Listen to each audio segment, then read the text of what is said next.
A la orden en el momento que indiquen. Gracias, David. El día de hoy nos acompaña un excelente abogado, amigo, conocido. Me tocó ya verlo en varias pláticas con este tema que lo domina 100%. Agradecer a David porque me tomó la llamada en primer lugar y segundo, pues haber aceptado esta invitación a honrarnos aquí en Baja California, en la nave de Baja California, para acompañarnos con este tema el día de hoy. Voy a dar lectura a su semblanza y posteriormente iniciamos con la plática. Dice, el doctor David Merino es licenciado en Derecho con estudios de Contabilidad, Operación y Planeación Legislativa, Derecho Fiscal y Tributario, maestrante en Docencia Jurídica, maestro en Impuestos, doctor en Ciencias de lo Fiscal y postdoctorado en Diseño de Estratégicas de Crecimiento Empresarial. Doctor honoris causa en Desarrollo Empresarial por el movimiento 1 Millón Startup, welcome by the United Nations Industrial Development Organization. Diplomado en fortalecimiento en materia de derecho tecnológico, anticorrupción y prevención de lavado de dinero para entidades federativas por la H Cámara de Diputados Federal. Diplomado en Derecho de las Tecnologías por la Barra Mexicana Colegio de Abogados.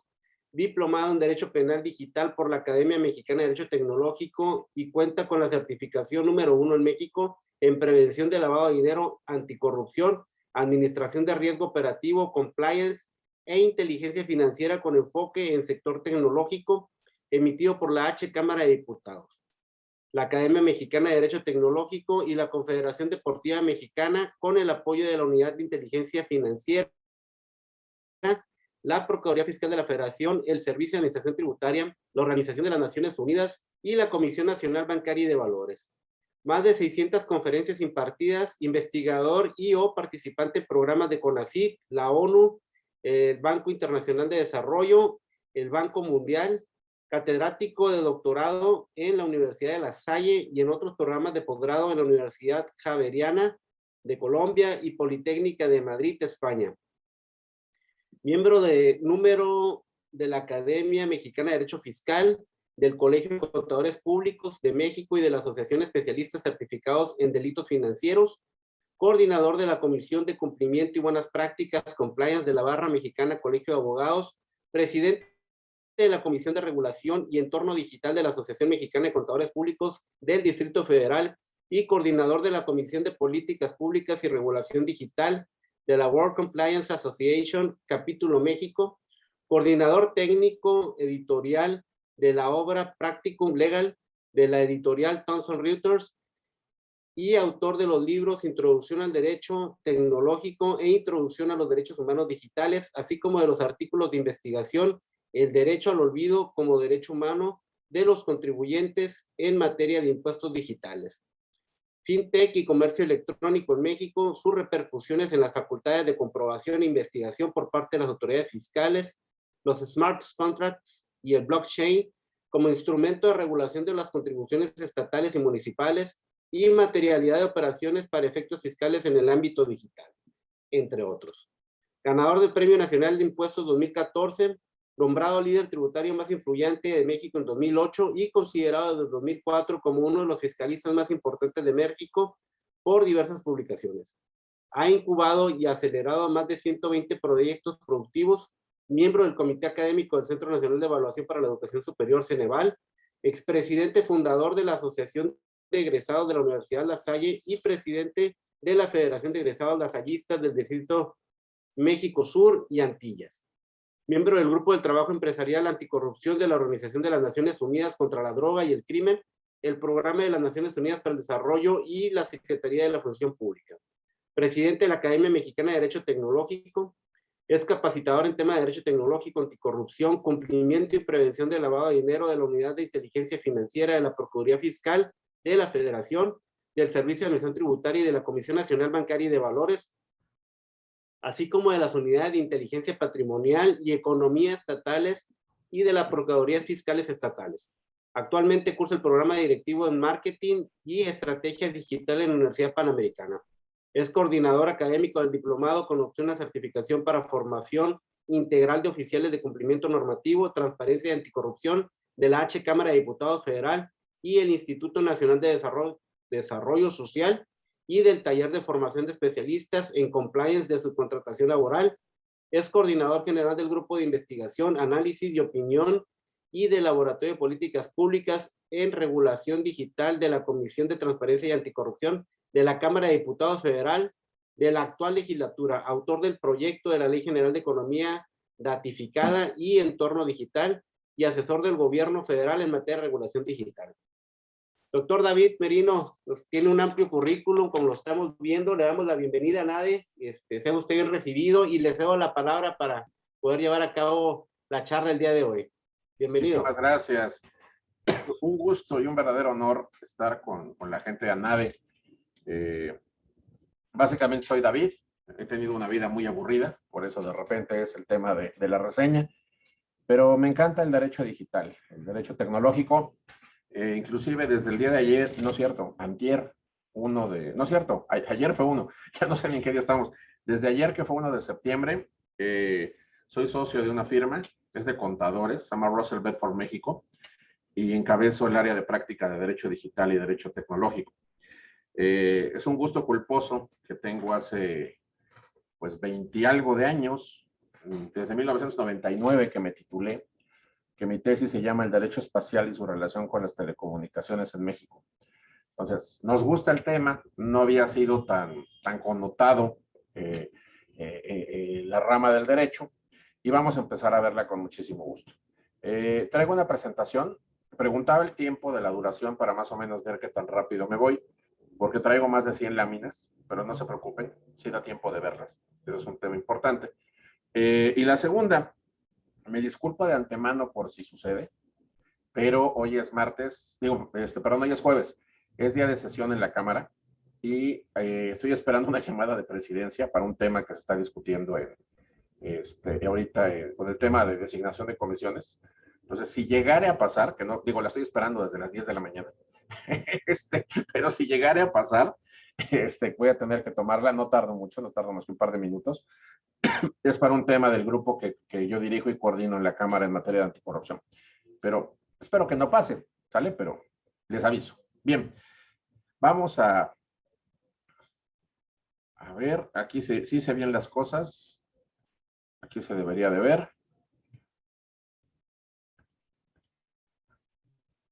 Ahí estamos.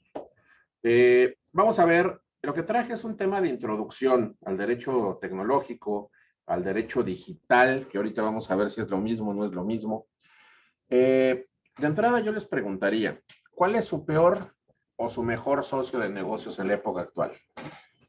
Yo respondería que la tecnología es el mejor o el peor socio de negocios. ¿Por qué? Porque realmente, si ustedes se fijan, pues los negocios los hacemos, y no me refiero a los abogados, a los asesores, me refiero inclusive a las empresas. Se hace a través digital, tenemos medios de comunicación como esta plataforma de video en la cual nos estamos viendo, tenemos plataformas como WhatsApp, tenemos el tema de apps, de APIs, vamos a ir viendo qué es una app, vamos a ir viendo qué es una API, vamos a ver qué es una interfaz, todo ese tema con mucho gusto. Y que finalmente este era un tema que no era muy relacionado a la materia jurídica. Este tema de derecho y regulación digital todavía, y lo vamos a ver más adelante, tiene la connotación para algunos abogados de que es una rama autónoma, para otros que es una rama auxiliar del derecho. Pero realmente muy pocas universidades en México, y las estoy contando con los 2 dedos, los 10 dedos de las 2 manos, no hay más de 10 que tienen implementado realmente un programa de investigación y desarrollo de temas de prevención del lavado de activos, por ejemplo, en materia digital, temas de identidad digital. O sea, me refiero a que no tienen implementado programas de investigación en temas de derecho y regulación digital. Entonces es muy importante que se pueda trabajar en esos temas.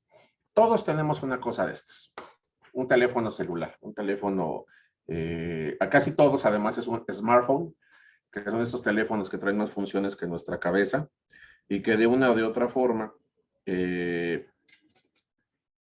vamos a empezar a operar, ¿no? Entonces, ¿a qué es a lo que quiero llegar? Bien, este teléfono ha cambiado la forma de vida de las personas.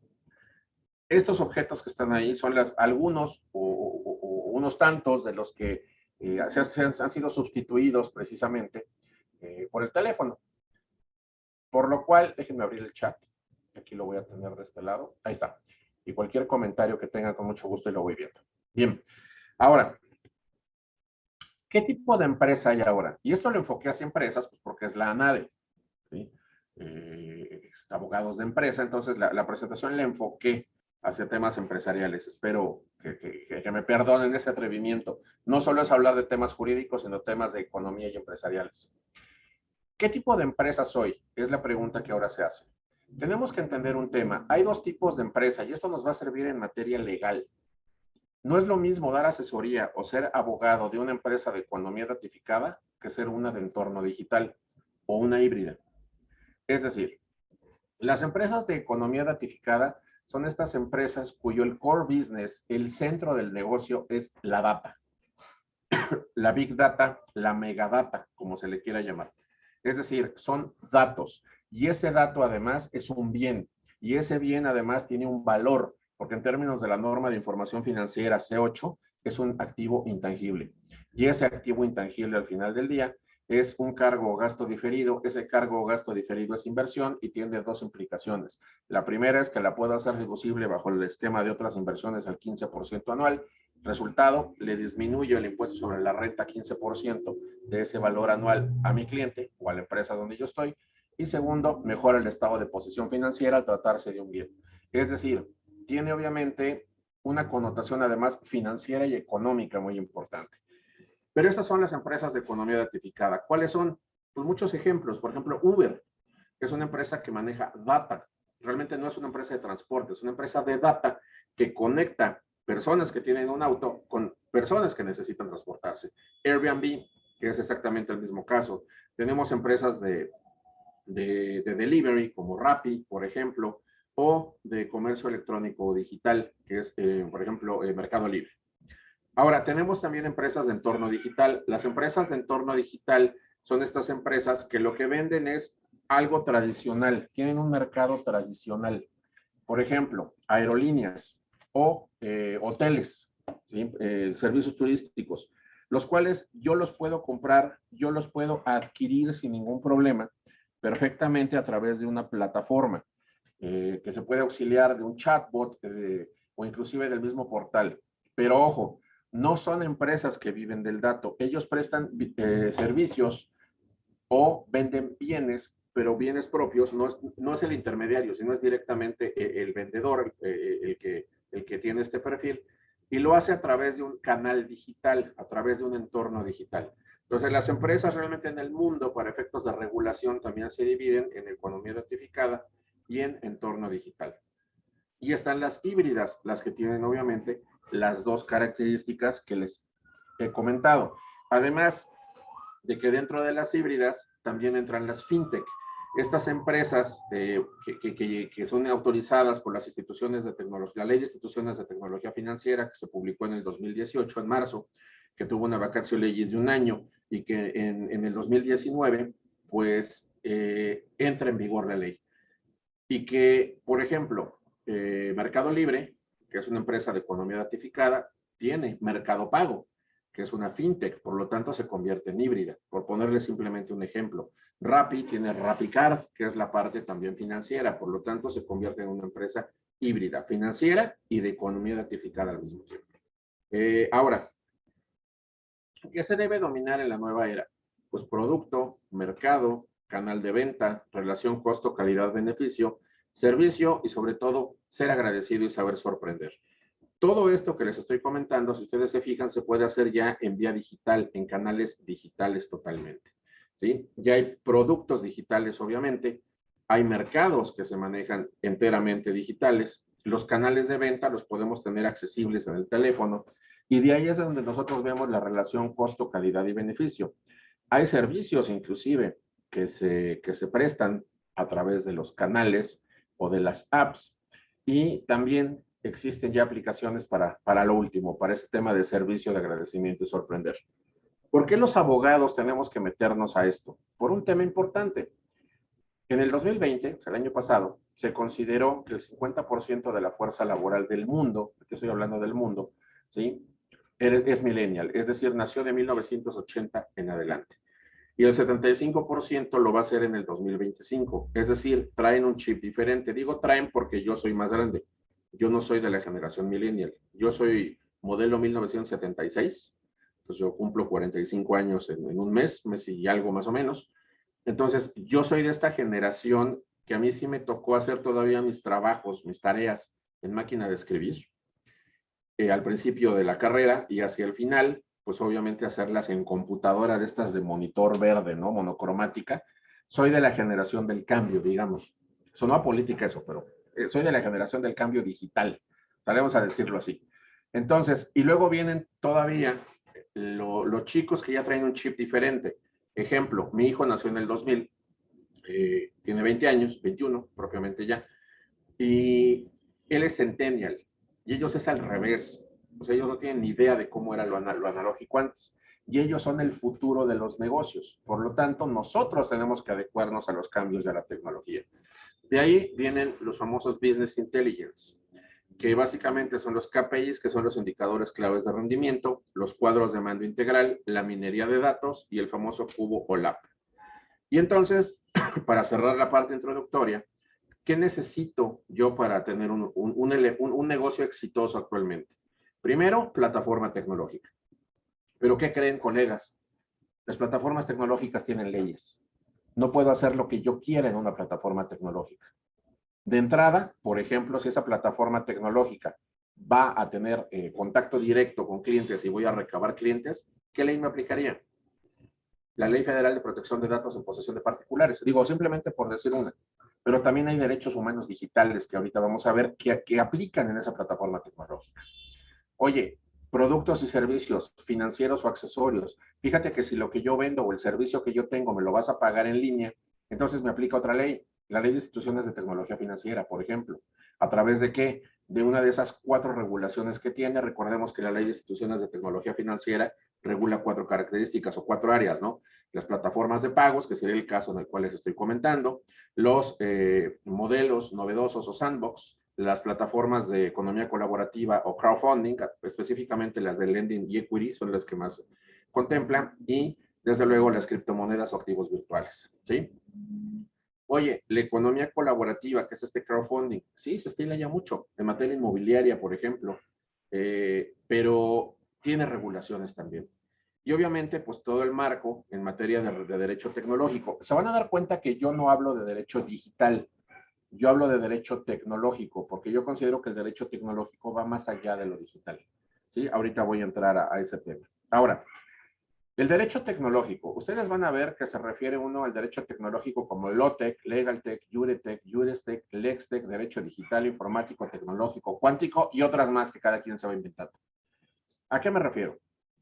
Es lo mismo exactamente el LOTEC, LegalTech, Juretech, Juristech y LexTech. Pues en esta teoría sí. Meramente son términos que se utilizan para diferenciar marcas, productos o servicios.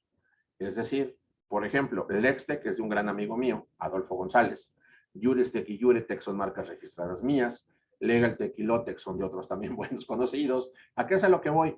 Pues cada quien dio la oportunidad de identificar sus productos, sus plataformas, sus conferencias, y son marcas, pero todos hablamos exactamente del mismo tema, del mismo lenguaje, con diferente marca, ¿sí? Sin embargo, sí existe diferencia en las últimas. Derecho digital, derecho informático y derecho tecnológico no es lo mismo. La de cuántico la dejo ahí, porque esa me la encontré en una conferencia que decían, vamos a hablar de derecho cuántico, y yo, santo Dios, ¿y eso qué es, no? Al final no hablaron de nada de física, porque eso me sonó a mí un tema de física. Y era una conferencia básicamente de software, pero llamó la atención, le funcionó. Ahora bien, piensen ustedes, seguramente ustedes han visto la película de Rápido y Furioso en alguna de sus 75 capítulos que tiene, y han de haber visto, por ejemplo, que a Toretto le encantan los autos clásicos y a Brian le gustan los autos más modernos, ¿no? Obviamente los autos que Brian maneja ya son digitales en una buena parte. Y los que le gustan a Toretto son autos más clásicos, es decir, no son digitales por el año, son más clásicos. Pero ojo, los autos clásicos no dejan de ser tecnológicamente avanzados. Y ustedes piensen, hay cosas de la vida que no tienen nada que ver con lo digital y tienen mucha tecnología, son muy modernos. De ejemplo me pongo yo. A mí me dio cáncer hace unos años, me amputaron una pierna por el tema del tumor. Yo uso prótesis, soy discapacitado. Mi prótesis, gracias a Dios, el seguro cubrió una, que es de las más avanzadas que hay ahorita, a este momento, pero es mecánica. Yo elegí una prótesis mecánica, que son las más fáciles de manejar y de mantenimiento y todo. Ojo, es tecnológicamente súper avanzada, pero no es digital. Es decir, no necesariamente lo digital es tecnológico. ¿Todo lo tecnológico es digital? No, pero todo lo digital sí es tecnológico.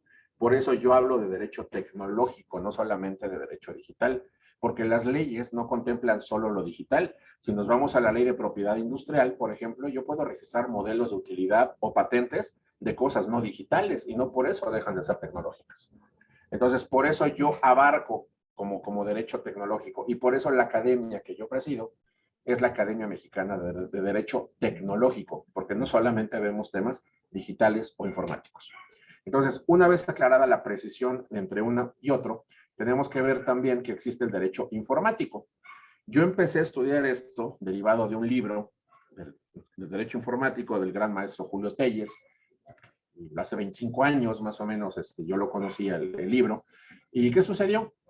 Me gustó. Sin embargo, el derecho informático es como el papá del derecho digital o el abuelito del derecho tecnológico. Básicamente, el derecho informático es el conjunto de normas que regulan la incidencia de la informática en la sociedad y los conflictos en los derechos de las personas. Pero se basa mucho en la informática y la telemática. Lo que busca es la regulación de la información, la protección jurídica del software, que básicamente es a través de indautor, los contratos informáticos, los delitos informáticos y el comercio electrónico, ¿sí? Que esto ha evolucionado. No confundamos el derecho informático con la informática jurídica. El derecho informático se trata de regulación. La informática jurídica es software para ejercer mejor la profesión. Estos software de los que son litigantes, por ejemplo, que te permite llevar un control de expedientes, de la gente que es notaria, que te permite llevar un control del protocolo, ¿sí? De los pendientes.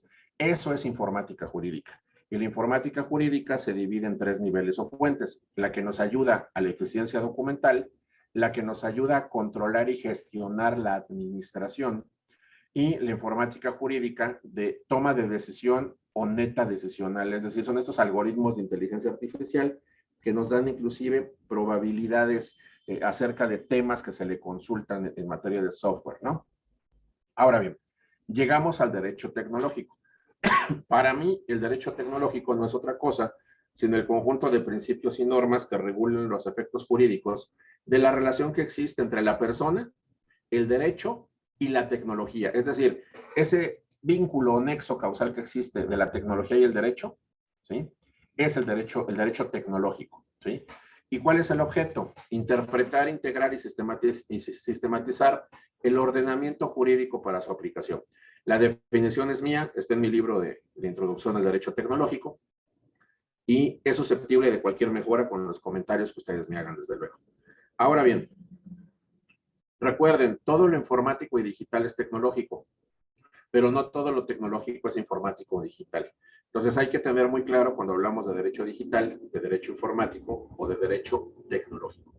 ¿Sale? Es muy, muy importante. No es lo mismo.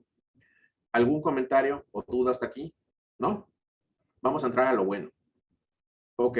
A ver, oye David, a mí me late esto del derecho digital. Yo quiero ser el referente en la región en donde yo estoy del marco legal internacional, del derecho digital. ¿Qué leyes o qué normas son las que debo de conocer para poder decir que me dedico al marco legal internacional? Bueno, algunos datos de entrada, un abreboca. 83 millones de personas son usuarios de Internet en México. Es un mundo de personas. El tiempo promedio de conexión que traemos es de 8 horas con 20 minutos aproximadamente. Y el monto de operaciones de comercio electrónico en el 2018 fue de 396 mil millones de pesos. ¿Sí? Ahora, ¿qué documentos internacionales son los que regulan todo esto? Bueno, tenemos el reporte de perspectivas de la OCDE de Economía Digital del 2017, la cumbre del G7 en 2016 y del G20 en 2017 para la agenda global, la reunión ministerial de Cancún de la OCDE de Economía Digital de julio de 2016, reunión del Consejo Ministerial de la OCDE en el año 2017 y el panel de alto nivel de cooperación digital creado por el secretario general de la ONU el 12 de julio de 2018. Oye, David, pero esto ya no está tan moderno, es que hay un tema, hagamos un break. No sé si supieron que en el mundo pasó algo interesante y es que llegó una pandemia. No sé si por ahí han escuchado eso, ¿no? Y entonces se separaron muchos temas, muchos foros, muchos congresos y muchas investigaciones. Entonces, esto es lo último que hay ahorita. Se está empezando a retomar nuevamente el tema académico, el tema de investigación y desarrollo en tema de derecho tecnológico. Pero realmente, recuerden que aquí empezamos en el 20 con la cuarentena en marzo, pero en otras latitudes, como Asia, en el 2019 a finales ya traían el tema. Entonces, realmente de 2019, finales del tercer trimestre, hasta realmente ahorita, no hubo mucho desarrollo. Por eso, esto es lo último que hay. No es que no me haya actualizado, ¿sí?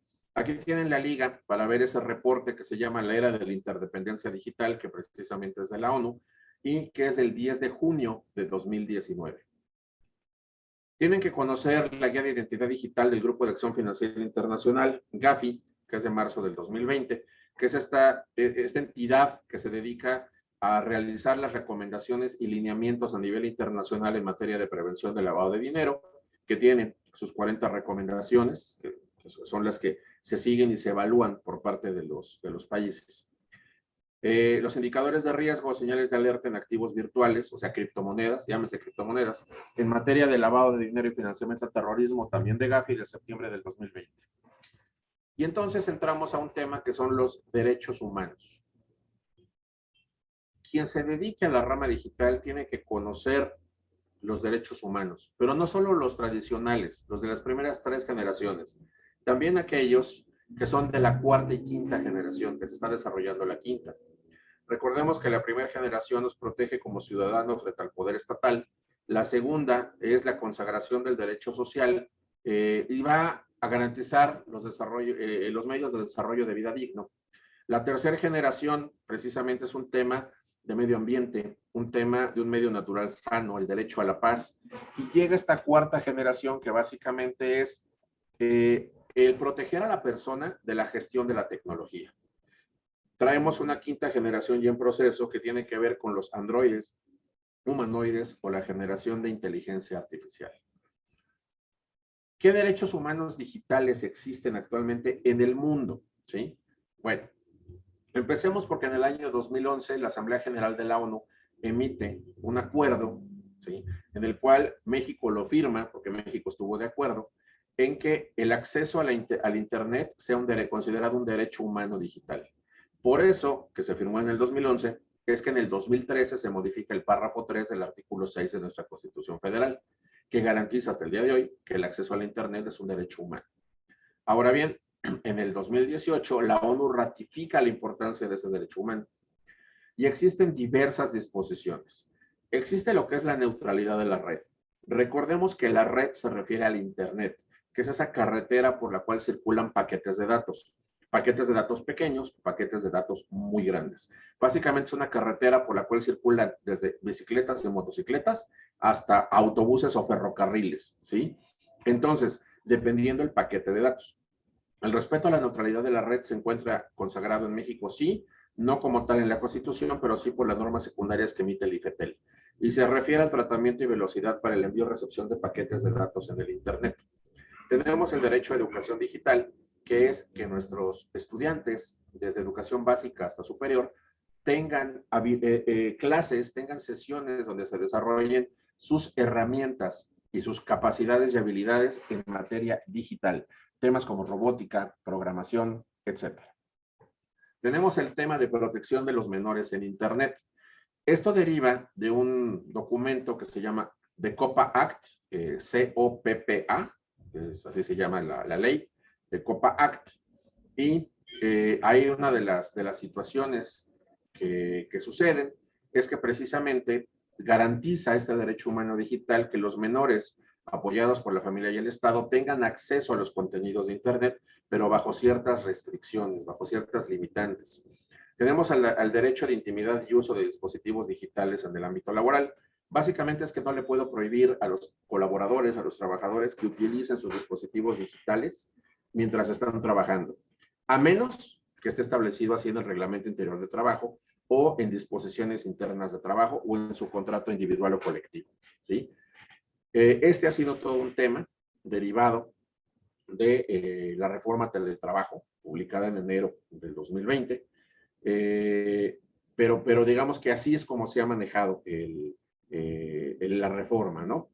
Tenemos el derecho a la desconexión digital en el ámbito laboral. Este derecho humano ya existe expresamente en México. De hecho, está contemplada en esa reforma de enero de este año, que es la reforma de teletrabajo.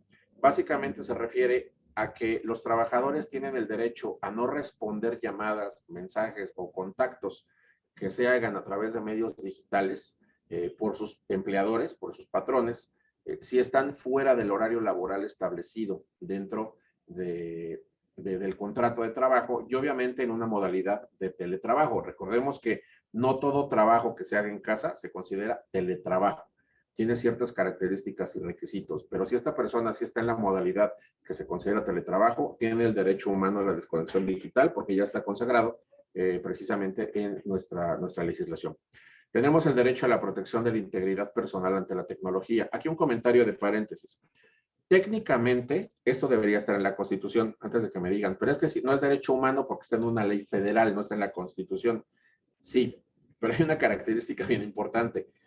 Para los legisladores es mucho más sencillo y por la configuración del Congreso, el modificar una ley federal que modificar la Constitución.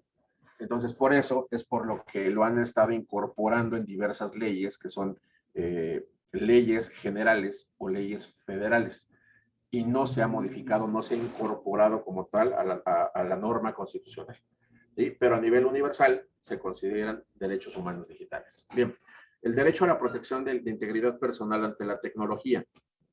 Básicamente es que todas las personas tenemos el derecho a que nuestras libertades se respeten en el ciberespacio. Específicamente el derecho a la intimidad, a la propia imagen y al honor. Tenemos el derecho a la libertad de expresión en la red, que aquí lo han considerado los expertos, que se encuentra consagrado ya en nuestro derecho a la libertad de expresión que tenemos consagrado en la Constitución Federal. El derecho a la identidad personal digital.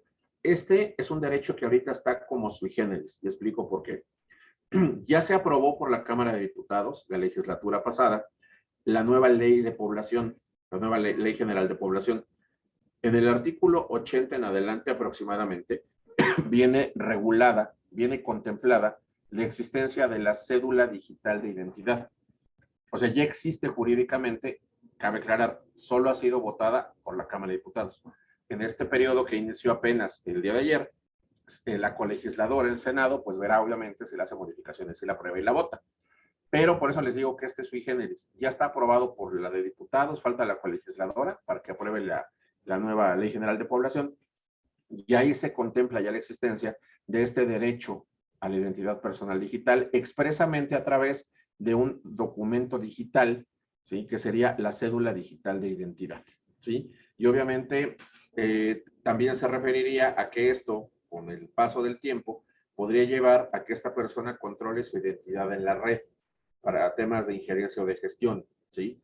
De entrada, mientras no esté así, pues seguimos trabajando con usuarios y con passwords y con codificaciones que utilizamos nosotros mismos y que nosotros mismos generamos en las plataformas, ¿sí?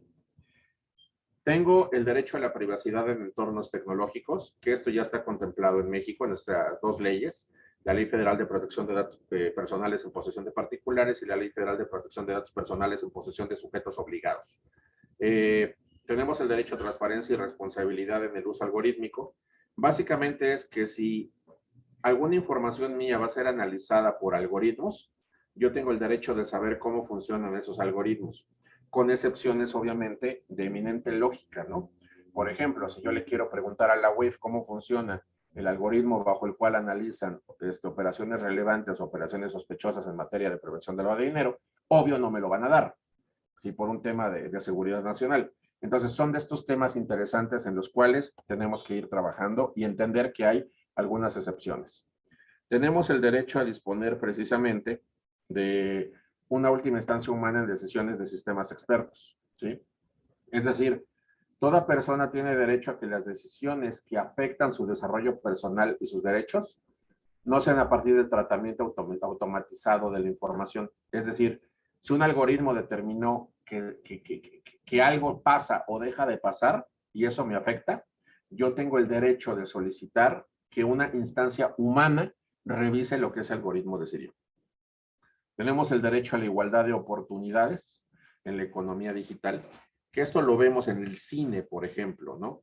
El primero que se mete, compra los boletos, pues es el que lo tiene. Que no importa si era rico o pobre, si tu tarjeta era una de esas Black o era una nivel 1 de un banco, no importa, el que las paga lo tiene. Entonces, la economía digital debe darnos la misma característica y las mismas oportunidades a cada uno de nosotros, ¿no?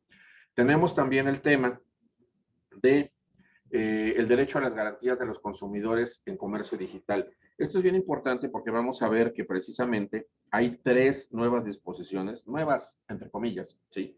En materia precisamente de derecho del consumidor digital. Tenemos lo que es el código de ética en materia de comercio electrónico, de Profeco, el distintivo digital Profeco, también en materia de comercio electrónico, y una ley que vamos a ver que se refiere a la comercialización de publicidad, precisamente. Tenemos también el derecho a la propiedad intelectual en la red, que esto ha sido ya muy modernizado, derivado de las reformas que se hicieron en materia de derecho de autor y de propiedad industrial, derivado de la entrada en vigor del TIMEC, ¿sí? hace poco. Entonces, esto ya está contemplado en nuestra legislación también. El derecho a la accesibilidad universal en Internet, que este es lo que se contempla, y esto existe desde el 2013 en México, que es el párrafo 3 del artículo 6 de nuestra Constitución. El derecho a la imparcialidad de la red, que es que toda persona tiene derecho a que su tráfico en Internet sea tratado de forma idéntica y no ser discriminado en función del contenido, página web, plataforma o aplicación. Tenemos el derecho a una red segura, es decir, que la red garantice la confidencialidad e integridad frente a software malicioso o atacantes especializados. El derecho al olvido, que de esta hay una propuesta de reforma a la Ley Federal de Protección de Datos Personales en posesión de particulares, específicamente, y tiene mucho que ver con los derechos ARCO, estos derechos de accesibilidad, rectificación, cancelación y oposición que conocemos todos, y que se refiere a que cuando existe un contenido falso o inexacto en Internet con respecto a una persona, esos datos deben ser olvidados, deben ser bajados, deben ser borrados de la red.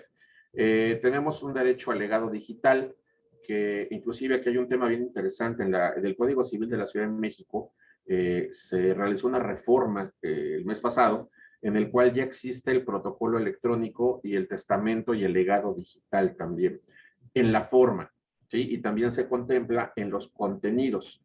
Entonces, este derecho al legado digital ya existe propiamente en algunas legislaciones, al menos en la Ciudad de México sí, y trata de que los deudos de una persona podrán solicitar acceso a las redes sociales de un difunto y así a los servicios de mensajería o cualquier otra plataforma digital, a menos que el testamento lo prohíba. Tenemos el derecho a la portabilidad en redes sociales, en donde se explica que en la medida de lo posible una persona podrá llevarse todos sus datos de una red a otra. Deme un segundo para tomar agüita, por favor.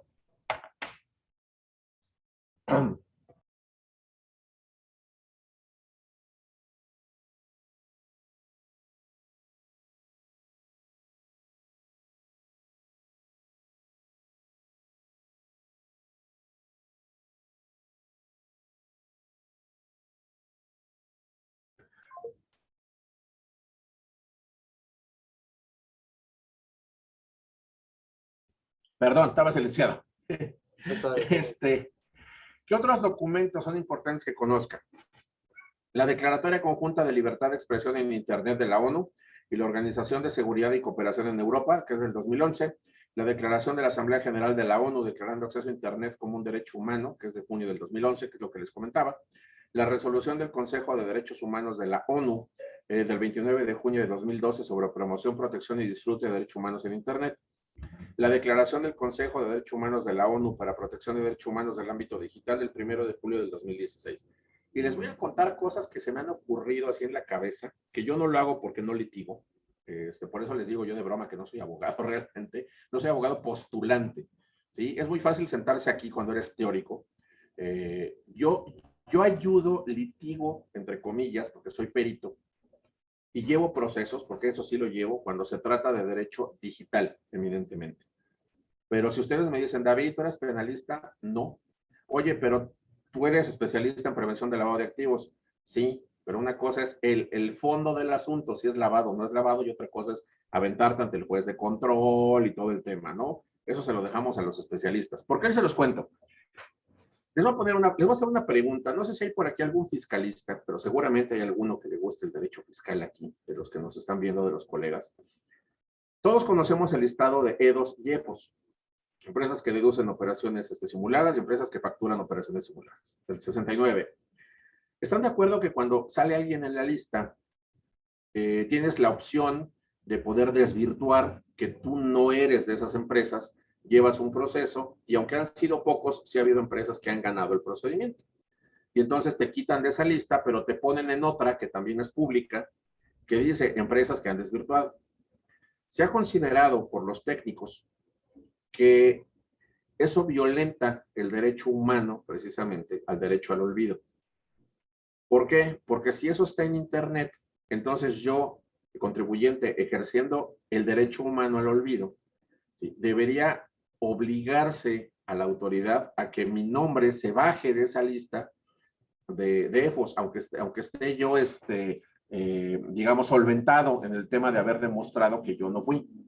Porque hay empresas que dicen, bueno, a lo mejor sí, pero yo no quiero tener nada comercial con él porque ahí sale. Entonces, por ahí hay teorías en las que se dice que si tú te fueras a un juicio de garantías argumentando que se está violentando el derecho al olvido, que cabe aclarar, y repito, en México todavía no se aprueba la reforma, está presentada, pero no aprobada todavía, no está aprobada, no está dictaminada, podría ser interesante el que con base en una violación de derecho humano digital, no una violación al derecho administrativo como tal, pudieras obtener que se baje el nombre. Digo, es por ejemplo uno de los temas ahí que les comento. Esto finalmente son otros documentos que también hay que conocer. La Conducef tiene algunas guías y algunos lineamientos en materia precisamente de estas leyes de protección de datos, ¿sí? Y el INAI tiene unas guías muy interesantes, que es la de prevención de robo de identidad, manejo de incidentes de seguridad de datos personales, lo que tiene que ver con privacidad de datos y entorno digital, las herramientas de supervisión parental, los derechos ARCO, que ya los platicamos, y la guía de configuración de privacidad. A mí me gusta mucho la Legión Española, para los que les gustan estos temas. Es interesante, importante el conocerla, sobre todo lo que derivó del famoso Reglamento General de Protección de Datos de la Unión Europea. Y entonces se modificó la legislación española y en el 2018 se emite la Ley Orgánica de Protección de Datos Personales y Garantía de los Derechos Digitales, así se llama, y se contemplan, entre otras cosas, la seguridad digital, la protección de los menores en Internet, la educación digital, la actualización de informaciones de medios de comunicación digital, el olvido a las búsquedas de Internet, el servicio de redes sociales, el testamento digital y la portabilidad de redes. Asimismo, también lo que es el uso de las cookies, la privacidad en el diseño, privacy design, cuando se hacen plataformas, apps o APIs, los drones y protección de datos, el análisis de riesgo en tratamiento de datos personales, la huella digital del dispositivo, el uso de hash para la pseudonización de datos personales, la compra segura en Internet y la guía de pacientes y usuarios de la sanidad. Ahora bien, la competencia en esta materia es federal o local. De entrada es federal, con fundamento en el artículo 49, 50 y el 73, fracción 17 de nuestra Constitución Federal, que nos dice que el Congreso tiene facultad para dictar leyes sobre vías generales de comunicación, tecnología de la información y comunicación, radiodifusión, telecomunicación, incluida banda ancha e Internet. Sin embargo, hay ciertas competencias que pueden ser locales, dependiendo obviamente de la materia. Hasta aquí algún comentario o tema, que voy a entrar a la legislación mexicana, ¿no? Hay alguna por ahí que no viene y que a veces la menciono, a veces no, pero el convenio de Budapest, ¿por qué no viene? México forma parte del convenio nacional de ciberseguridad, ¿sale? México no forma parte del convenio de Bucarest, por eso no está, pero bueno, sí se considera y existe en el mundo, ¿sale?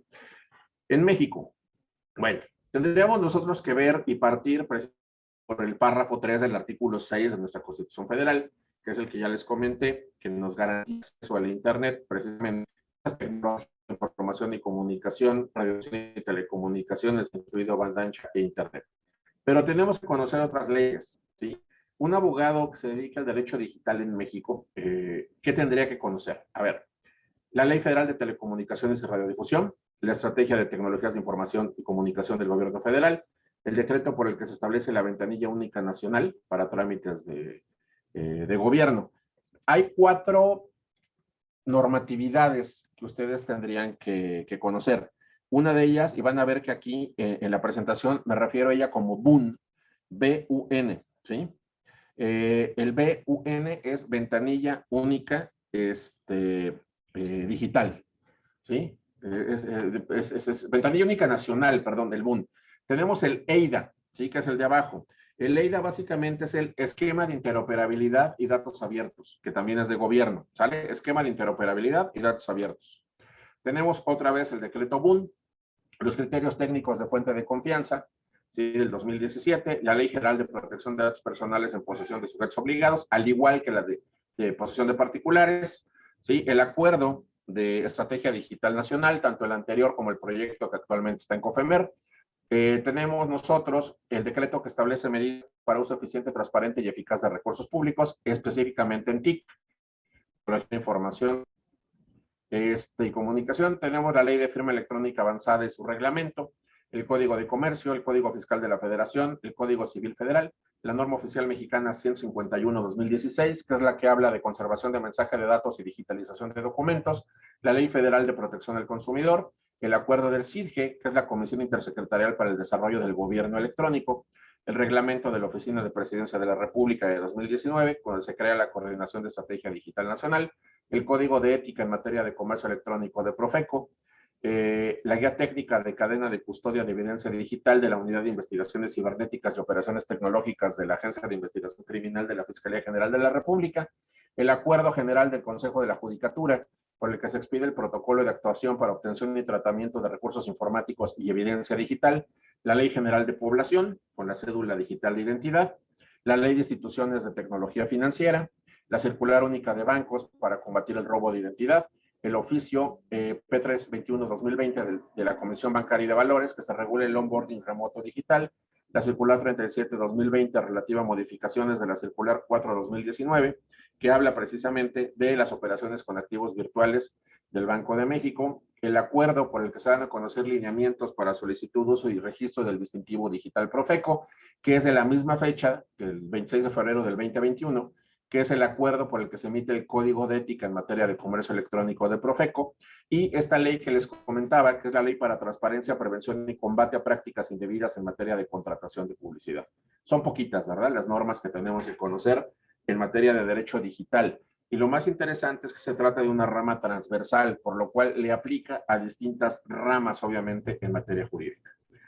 No voy a entrar al fondo propiamente de esto, pero algunas de las figuras en las cuales tiene aplicación ya real en México el derecho digital es a través, por ejemplo, de los contratos inteligentes o smart contracts, que son estos programas, son algoritmos, son softwares, ¿sí?, que son preprogramados, ¿sí?, con ciertas condiciones, se firman por ambas partes implicadas, generalmente se firman con firma electrónica, se coloca en una blockchain o cadena de bloques para que no pueda modificarse y se autoejecuta en el momento que la condición se da sin necesidad de la intervención humana.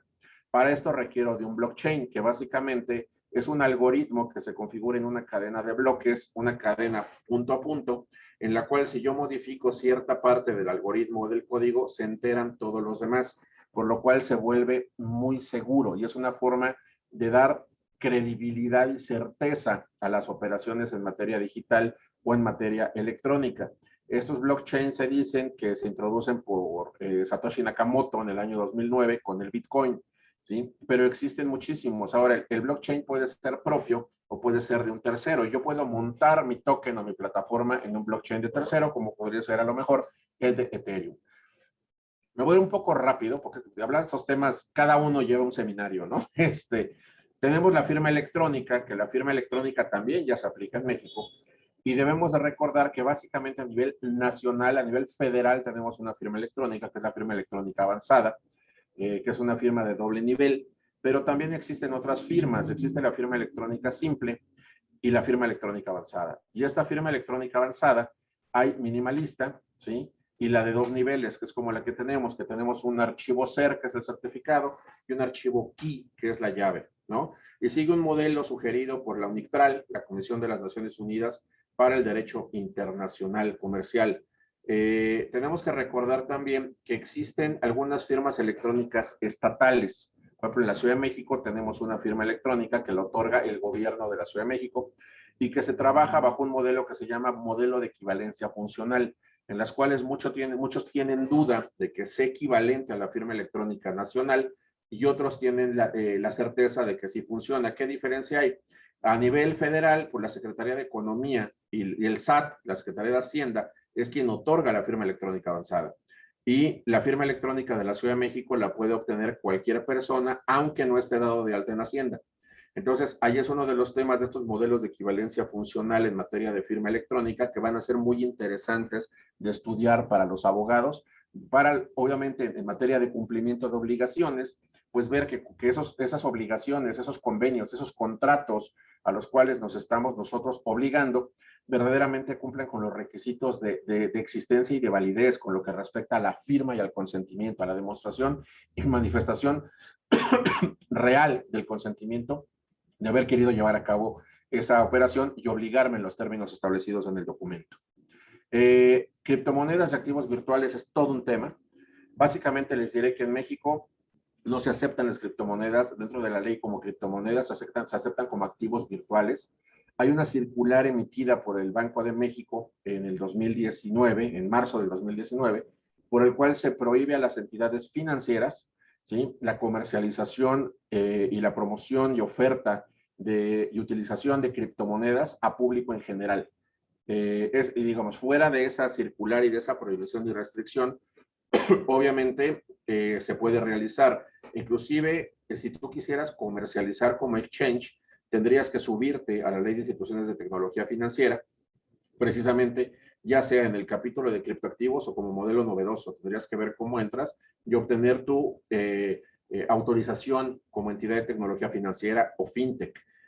Inclusive, si llegares a comercializar criptomonedas sin ser sistema financiero, ahora tienes una disposición emitida por la Unidad de Inteligencia Financiera hace unas pocas semanas, en las cuales, aunque seas plataforma extranjera, tienes la obligación de reportar para efectos de prevención del lavado de dinero, que eso también es muy, muy importante. Sin embargo, aquí en el material, pues obviamente está qué es, cómo se usan, ¿sí? Qué discusiones llegan a haber, qué son las criptomonedas como tales, los famosos token, a qué se refiere ese token, ¿sí? Viene un cuadro que a mí me gusta, que se los pongo aquí. Viene el mercado de criptomonedas, obviamente el tema de los exchange, cómo puedo comprar y demás, que un tema, no existe propiamente en México una compraventa con criptomonedas. Básicamente son permutas, ¿sí? ¿Por qué? Porque estoy cambiando un bien por otro bien. Es decir, yo tengo dinero, ¿sí? Y ese dinero lo cambio por un bien que es un bien intangible. Tan es un bien intangible que existe ya la norma de información financiera C20 en materia de contabilidad y finanzas para criptomonedas.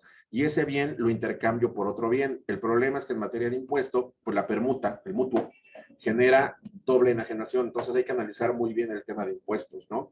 Ahora, aquí tienen ustedes un cuadro donde del lado izquierdo vienen los principales países en materia de criptoactivos o criptomonedas y vienen los principales assets, los principales temas que se tienen que ver en regulación, advertencias al consumidor, reglas de prevención de lavado de activos, tratamiento tributario, registro, licencias de intermediarios y proyectos institucionales. Y en el segundo viene ya con el nombre de la norma que lo regla y que lo regula, ¿sí? Entonces, eso está ahí. Pruebas electrónicas. En todas las materias propiamente ya tenemos pruebas electrónicas o pruebas digitales, ¿sí? Aquí tenemos que ver qué valor probatorio me va a dar el documento electrónico. Ojo, no todo documento electrónico es digital, pero sí todo documento digital es electrónico. Por lo tanto, tengo que ver si lo que voy a presentar es un documento electrónico, digital, cibernético o tecnológico. A mí me ha llegado la oportunidad de tumbarle pruebas a los contrarios porque están mal presentadas. Porque resulta que presentaron lo que según ellos era un documento digital y no es digital, solamente es electrónico. Por lo tanto, está mal hecha la presentación. ¿sí? Me ha tocado el tema de que no lo hacen conforme al manual de cadena de custodia digital de la Agencia Federal de Investigaciones Criminales. Estamos hablando de un tema penal. Por lo tanto, las pruebas tienen que analizarse, custodiarse conforme a ese manual. No lo hacen, va para atrás la prueba. No puede ser aceptada por el juez, porque entonces no sabemos si la prueba fue manipulada, ¿sí? Fue alterada, inclusive en su esencia o en su forma. Entonces, tenemos nosotros 12 criterios, que eso los desarrollé yo, son susceptibles de cualquier comentario por ustedes también y de mejora, pero básicamente tenemos que ver cómo lo obtuve, ¿sí? Cómo lo presento, qué fuerza probatoria tiene, qué ubicación está, o sea, está en un USB, en una computadora, en un teléfono, dónde está, en una nube, ¿sí? ¿Cómo la voy a desahogar? Porque cada materia también tiene características muy particulares. Si hay posibilidad o no de que haya sido manipulada, si es auténtica, qué tan eficaz y eficiente va a ser la prueba, si necesita una certificación por parte de un tercero, ¿sí? ¿Qué materia jurídica se trata? ¿Sí? Y si existen criterios judiciales en la materia que puedan aplicarse. Y finalmente, bueno, esta parte es dentro de la incidencia en el sistema tributario, ¿sí? Y con esto ya estoy entrando a la parte final. Sé que me he alargado un poquito, me disculpo, pero ya casi acabo. Básicamente, digamos que existe un tema que es la materialidad electrónica de operaciones. ¿Por qué? Porque ahora para demostrar que una operación sí se realizó y que tuvo sustancia, el SAT nos solicita o nos obliga propiamente a que demostremos la materialidad de operaciones, inclusive los temas de fecha cierta, ¿sí? De que se realizó una operación. Para el tema de fecha cierta, hay por ahí una tesis con la cual pues, mucha gente no está de acuerdo, que te dice que tiene que estar soportada, tiene que estar pasada ante la fe de un notario, de un corredor, pero también se ha considerado que el documento se firme con la firma electrónica, ya sea a través de un portal autorizado o en su caso de un tercero autorizado como certificador de firma electrónica, que para eso tiene una autorización de la Secretaría de Economía y te emite tu sello y tu cadena digital, entonces no queda duda de cuándo se firmó el documento, cumple para el tema de darle certeza de la fecha cierta. Pero en materialidad electrónica de operaciones, si la autoridad revisora, que es la autoridad fiscal, me solicita la materialidad, pues tengo dos opciones. Primero, o entrego la información que yo creo que es la que es, o le pido que me especifique la información con fundamento en el 108 del código. Sin embargo, al final se va a referir a la contabilidad. Y la definición de contabilidad que está en el Código Fiscal y en su reglamento del Código Fiscal, me dice que obviamente son libros, sistemas, registros, estados de cuenta, cuentas, libros y registros, control de inventario y método de evaluación. Y ahí viene lo interesante. O cualquier medio procesable de almacenamiento de datos. Ahí está la parte tecnológica, ¿sí? Equipos o sistemas electrónicos de registro y respectivos registros, además de documentación comprobatoria. Entonces, ¿qué sucede? Yo debo tener obviamente una materialidad, y en muchos casos es digital, ¿sí? Del personal, de mis activos y de mi infraestructura. Entonces, es importante que además esté conservada conforme lo establece nuestra norma oficial mexicana, que ya les expliqué, la 156. ¿Por qué? Por una razón muy interesante. La anterior ley de metrología y normalización, ¿sí? Que luego fue sustituida por la ley de infraestructura de la calidad, que así se llama ahora la ley, nos establece que las NOMS son obligatorias. Entonces, la conservación digital, si cumplo o estoy en los supuestos de esa norma oficial mexicana que se refiere a la contabilidad, básicamente, ¿sí? Debe de estar conforme a esa norma oficial mexicana, sería lo ideal. Ahora bien, tengo que ver también si tengo intangibles, porque los intangibles también muchos son en materia digital o en materia electrónica hoy en día, que básicamente son los bienes inmateriales que se representan en derechos, privilegios o ventajas, que yo los puedo manejar, yo los puedo utilizar, yo los puedo disponer y que me representan una ventaja frente a mi competencia, ¿sí? Existe la norma de información financiera C8 y aquí hay algunos de los intangibles que existen, ¿sí? Que pueden ser de mercado, de propiedad intelectual, de activos humanos o de infraestructura. Y muchos de ellos se van al tema eminentemente digital. Tengo una clasificación, hay ciertos métodos de evaluación que para efecto de esta presentación considero que no son tan trascendentes. Es un tema más de cómo se evalúa cada uno de los intangibles, ¿sí? Y con eso yo termino la presentación, que espero no haya sido demasiado rápida, pero traté de ajustarme obviamente al tiempo que tenemos. Muchas gracias, David. Excelente plática. No sé si parte de los analistas tengan alguna pregunta. Pueden abrir su micrófono con toda confianza y aprovechar que tenemos aquí al doctor David Merino para cualquier pregunta de derecho tecnológico, digital, y de todo lo que nos está hablando. Ricardo, ¿alguna pregunta? Todo muy claro. Excelente exposición, felicidades. Gracias, qué amable. Por ahí, David, me tocó que creo que hay una iniciativa ya en alguno de los estados proponiendo lo que es la regulación para efecto de drones y también de algunas cuestiones digitales ya, ¿no? Sí, la cuestión de drones tiene que ver en muchos de los casos por el tema de que el dron trae cámara. O sea, independientemente del tema de que puede chocar con un avión y son temas de regulación diferente, el tema es que trae cámaras y micrófonos en ocasiones, entonces recopila datos y esos datos inclusive puede ser el rostro de las personas y ese es un rostro altamente sensible, es un dato personalísimo, ¿no? Entonces, recordemos que los datos sensibles son los que nos identifican o nos hacen identificables. Entonces, por eso es por lo que también se ha estado trabajando en la regulación de drones. Es correcto. Correcto. Alberto Sánchez Luján, ¿tienen preguntas? Adelante, Alberto. Gracias. Buenas tardes y muchas gracias, doctor Merino. Excelente. Hola. Gracias. El área que manejo es laboral. Y bueno, las empresas han estado inquietas en el sentido de irse hacia el cero papel, ¿no? ¿Ha tenido alguna experiencia en cuanto, por ejemplo, uso de firma electrónica que sea otorgada por algún sistema de la misma empresa y que pudiera tener, considero yo que en algunos casos pudiera tener la validez que esperamos, pero ¿algún comentario al respecto? Sí, claro, con mucho gusto. En materia de firma de documentos, específicamente para materia laboral, inclusive ahora con la pandemia, pues la gente se tuvo que poner creativa, ¿no? Y no nada más para la contratación, sino también, por ejemplo, para las actas administrativas, inclusive para los despidos. Entonces, lo que mucha gente hace y se ha considerado como válido, inclusive, es hacer una declaratoria en video, como estamos nosotros, en el sentido de que yo, David Merino, acepto y estoy consciente y firmo con total libertad y sin ninguna presión este documento consistente en contrato de trabajo, tal, ¿no? Ahora, ¿cómo lo firmo? Porque esa es la parte interesante. Una de las cuestiones aquí importantes es, ¿se puede firmar con una firma electrónica avanzada? Sí. Se puede hacer a través precisamente de las aplicaciones que yo le digo, que existe una que se llama Encripta, que bueno, digo, no estoy recomendando nada, es la que yo usamos aquí en la oficina. Hay otra que se llama Mi Firma, por ejemplo, también, que es también muy conocida, pero uno requiere firma electrónica avanzada, es decir, esta que nos entrega el SAT o que nos entrega Economía. Pero también se ha evolucionado mucho en algunos estados y lo que se utiliza es la firma electrónica que otorga el gobierno estatal y eso se llama equivalencia funcional de la firma electrónica.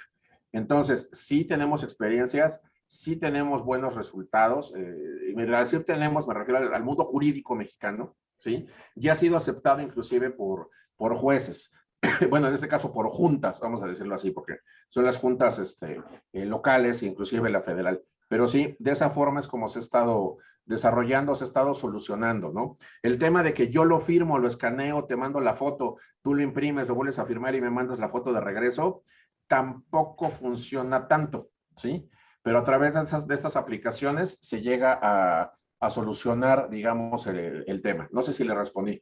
Sí, perfectamente, muchas gracias. Al contrario, gracias. Tenemos también pregunta por parte de la licenciada Teresa Encinas. Adelante, Teresa. Sí, muy buenas tardes a todos. Igual los saludos de Ciudad de México.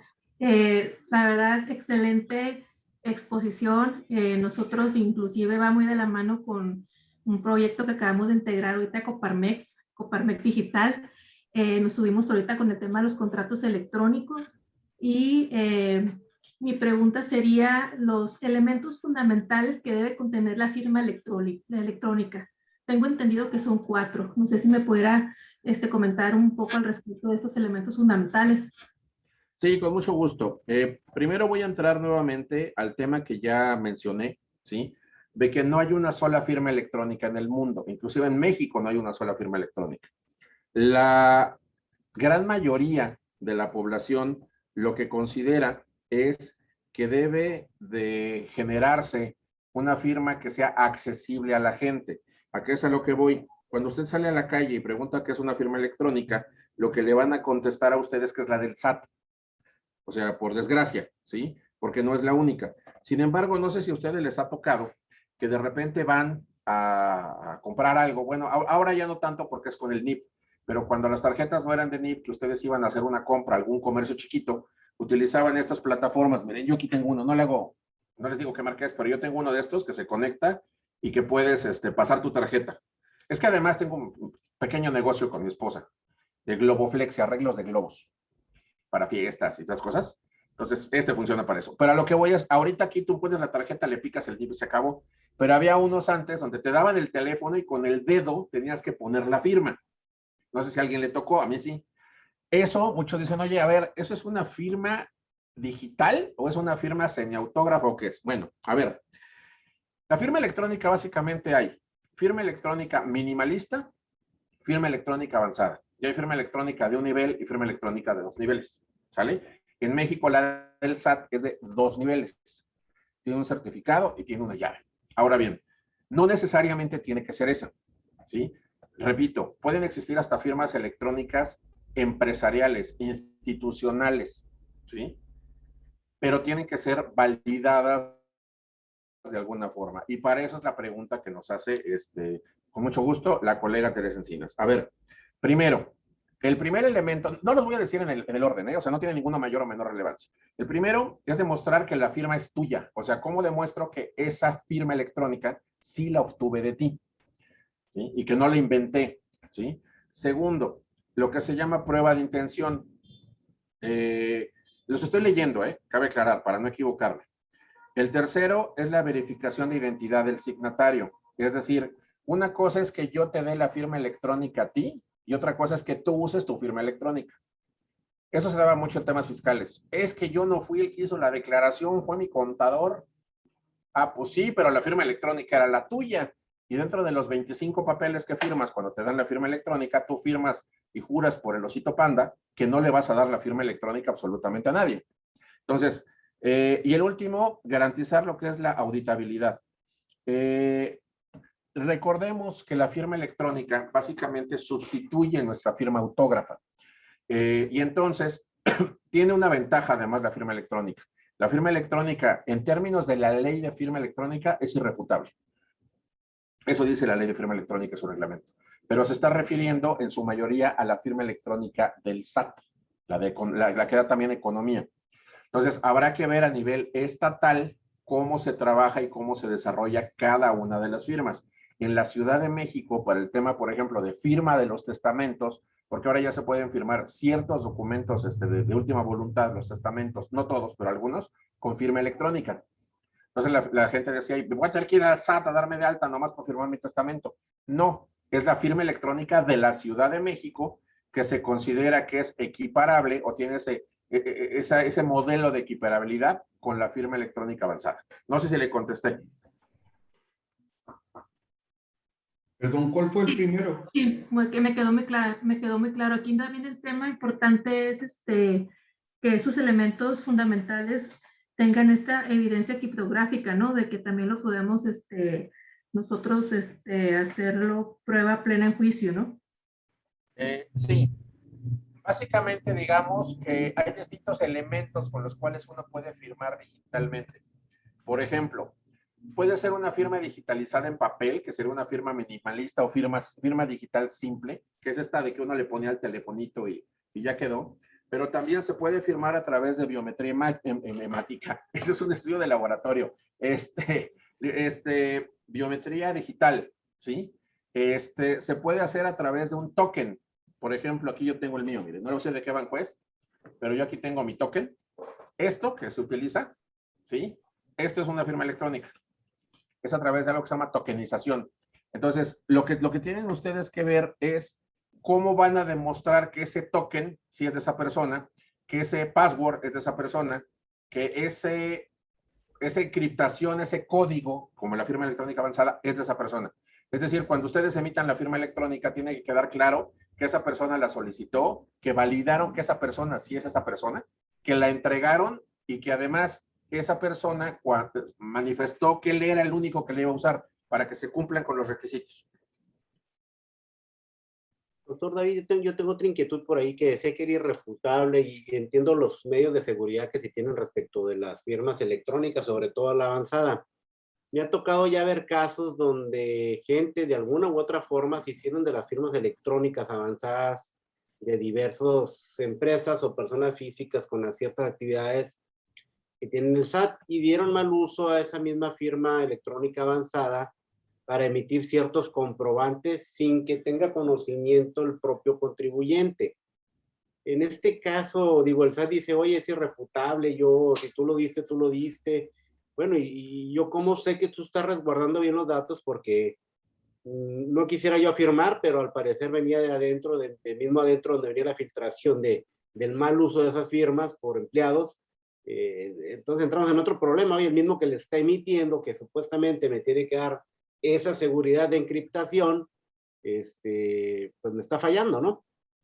Sí, yo otras cosas después a futuro que se usan para otras. Este tema de firma electrónica, básicamente lo que le puedo decir es lo siguiente. A ver, en términos del Código Civil Federal, por ahí del artículo 1800, 1802, 1803, por ahí, nos habla del consentimiento.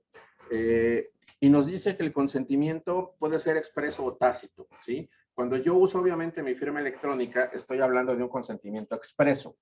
Ahora, si me voy eminentemente a los temas comerciales, a los temas mercantiles, bajo los cuales podría utilizarse la norma, me tendría que ir, obviamente, al artículo 89 del Código de Comercio, que ese está en la presentación, que me habla de los datos en forma electrónica o datos en forma de mensaje, ¿sí?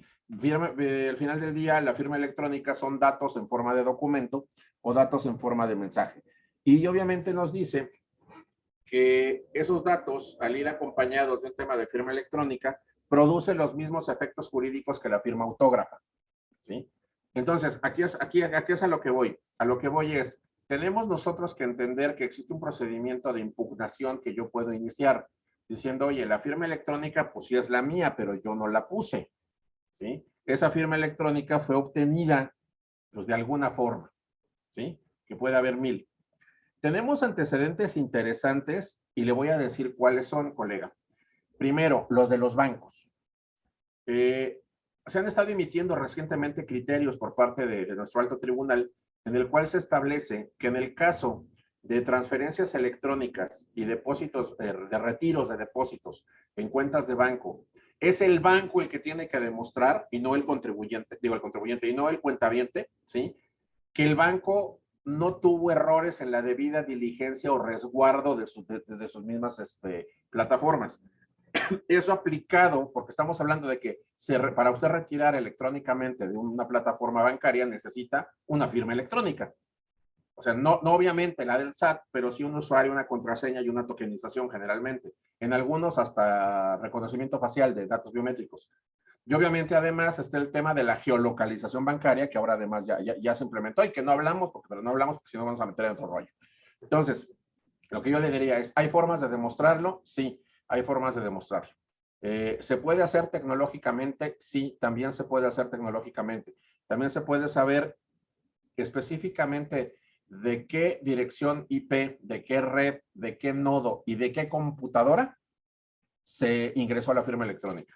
Lo que no se puede saber es quién le dio clic a la computadora. Ese es el gran problema. No sé si le contesté. Sí, y hay una tesis respecto del clic en materia penal fiscal donde dicen, oye, pues no sabemos quién fue el Ministerio Público en aquel entonces no logró demostrar quién fue el que tocó la tecla de Enter, ¿no? Pues no, pero además recordemos que la firma electrónica tiene 6 principios. No son elementos, son principios, ¿sí? Que esos también lo estoy leyendo para no equivocarme, si no ya no me van a volver a invitar, pero es funcionalidad, autenticidad, integridad, neutralidad, no repudio y confidencialidad. Es decir, toda firma electrónica debe cumplir con esos 6 principios. Si ustedes demuestran y si usted se fija, uno de los temas se llama precisamente autenticidad. Y es evidenciar que el firmante del documento es quien dice ser. En este caso, en el caso que usted pone, se violenta ese principio porque el que firmó el documento no era el que dijo que era realmente, sino la obtuvo de otra forma.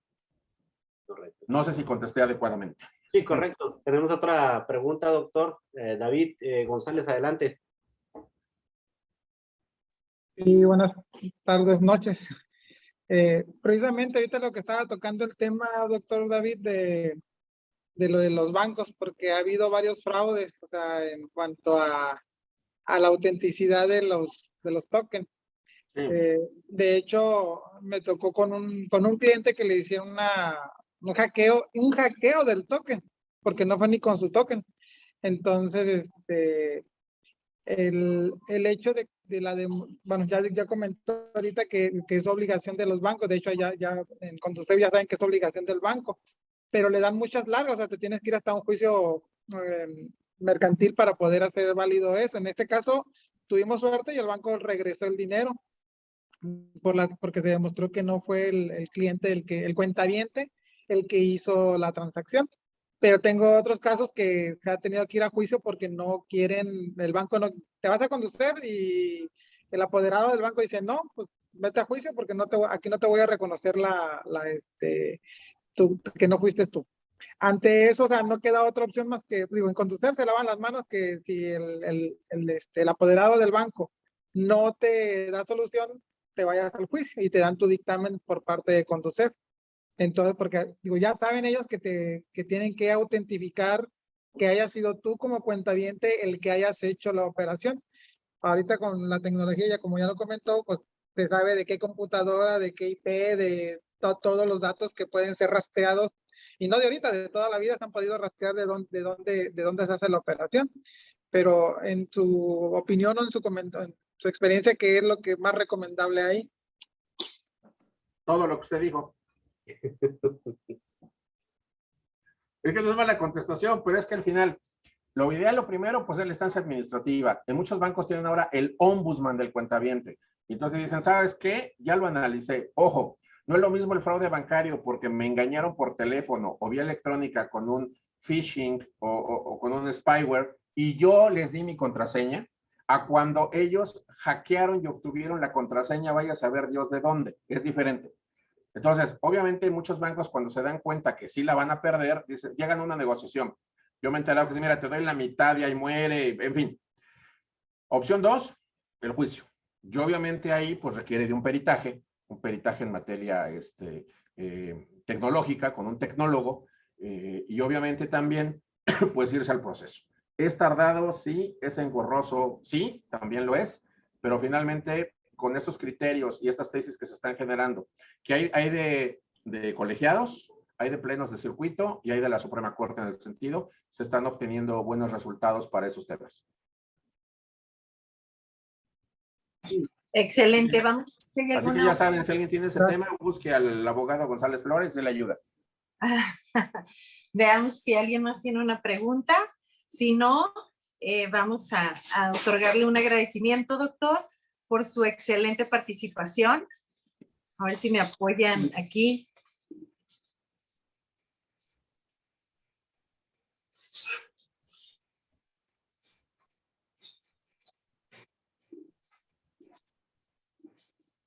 Muy bien.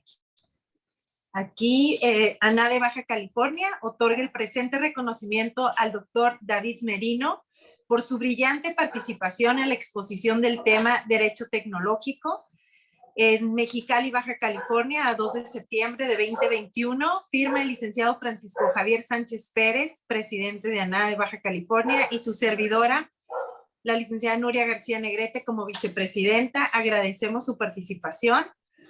ANADE es su casa. Y de seguro lo vamos a estar volviendo a invitar, doctor, para que nos vuelva a deleitar con tan linda plática. Y les pedimos a todos si nos hacen favor de prender sus pantallas para nuestra tradicional foto de todos los asistentes, por favor, si ponen sus pantallas. Y aquí seguimos recibiendo muchas felicitaciones, doctor, de excelente charla. Hombre, gracias. Ojalá les haya gustado. Fue muy rápida, pero estamos a la orden. Digo, es malo que lo diga, pero cualquier duda, queja, comentario, sugerencia, por favor. Soy más público que la sección amarilla. Entonces, ahí con muchísimo gusto estamos para ayudarlos. Mil gracias por la invitación a NADE y gracias en lo individual también a la mesa directiva de allá del capítulo. Muchísimas gracias. Claro que sí, buenas noches a todos y gracias por conectarse. Hasta luego.